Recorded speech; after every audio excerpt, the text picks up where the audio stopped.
time we're doing this where we're bringing together a few of the authors from Variant Publishing to talk about the audiobooks that we have to sell here on Variant Audio. So I'd like to introduce the co-writers of the Last Hunter series, Jay and Chaney and Terry Mixon. How you guys doing? Good, man. How are you? Doing great.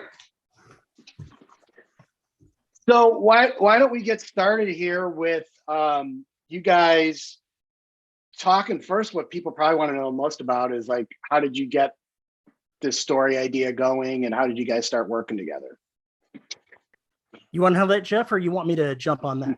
Yeah, I mean, we had an opening in like I co-write a lot, and we had an opening. I'll only take like so many people on because we don't want to do too many stories, and I can only keep track of so many things. But we had an opening, and I had talked, here and there with Terry, just about various things, and mostly business related. And so I reached out to him one day, and I was like, I think you'd be a really good fit for my, audience and the writing style that we go for. And, to my excitement, he was immediately on board with the idea of working together. So we started hashing out plots, and he sent me a list of different stories that he thought would be a good fit, and then I picked what I thought was the best one, and we started developing it from there. Yeah, what was that initial idea? Once he idea selected the idea, I went ahead and wrote a couple of pages of what I thought book one would be to flesh it out a little bit. Even though I'm not much of an outliner, I wrote that synopsis, and it was a good way to get the flavor for the story started. In a lot of ways, the initial book was honestly a takeoff of the movie Battleship for just the flavor of it. I wanted to have somebody that had to put something together from something that was decrepit with an invasion on their hands and be forced to just make do with everything, try to make everything work. And that's the flavor that I wanted to permeate that first novel. So, and then when you did start writing it, you guys put the ideas together. Did you talk through further into the series, like where it's going to end up, or how are you guys handling that? Is it, you're going to just figure it out as you go along?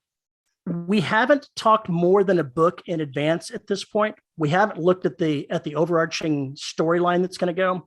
I'm a pantser, so seeing beyond what I'm working on, I can see a little bit of it, but I like to keep my options open so there's always a path forward.